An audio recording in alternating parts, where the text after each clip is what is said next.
Yo people, welcome back to another review. Mandalorian Season 3, Episode 7, The Spies. Apologies for the inactivity. I was at the Star Wars celebration for all 4 days and I actually watched this episode on the Friday as Jon Favreu allowed us who attended the Friday panel to watch the episode in advance, and I just preferred to keep quiet.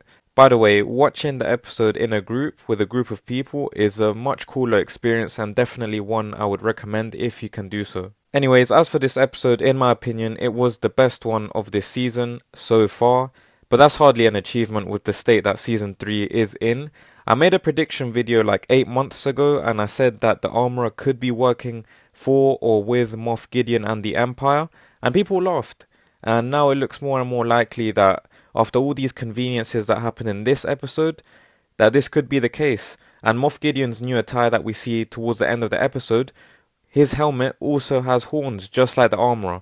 So maybe it's just a coincidence, or maybe it's not. I definitely think that this episode could have come sooner, maybe like a episode 5. As for Giancarlo Esposito as Moff Gideon, he carried the episode, especially at the start. That beginning was very good, very straight to the point, very important context and very attached to the main storyline, which is what we've been wanting the whole time. We don't want to see Lizzo babysitting and all these other random plots that no one cares about.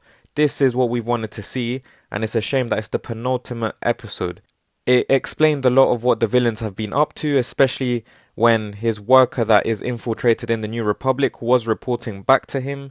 She has all the details on everything because she's so high up. She literally has told the New Republic not to get involved with Navarro. She literally gets told feedback about who helped Navarro from the pirates and everything. So they have a big advantage as it is.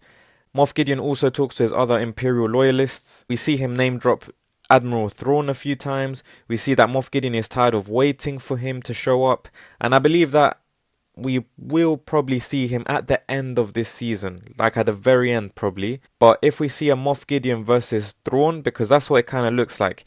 It kind of looks like Moff Gideon is tired of waiting. He wants to take control. He wants to start leading. If we see a Moff Gideon v Thrawn, big trouble for Gideon.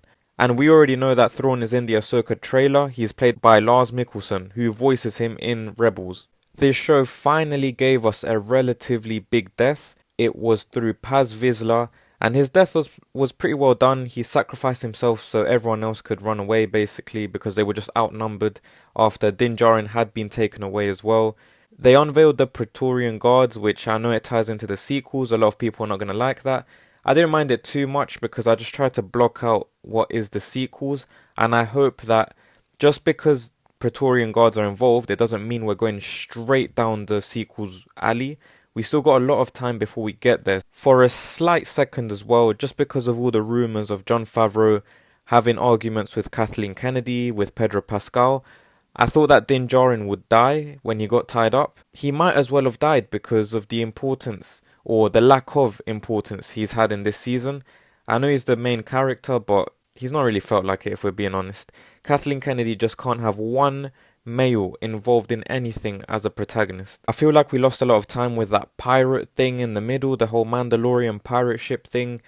I didn't really get the point of it, but it is what it is. Maybe that's the backup that they'll get for the next episode or whatever.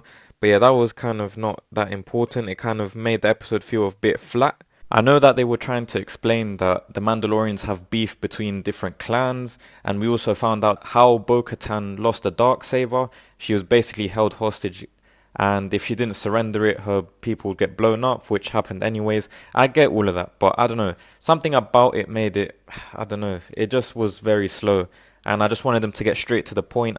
Also, just to mention that Grogu has gotten a pretty cool update, I guess. He can basically control IG-11, who is now IG-12, I believe.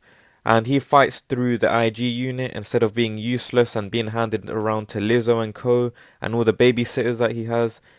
He technically also said his first words as well, which was pretty funny, even though it was through a robot. But he kept spamming the buttons, which I guess added some comedic value to this episode. But yeah, overall, it's a shame that it took us this long to get here.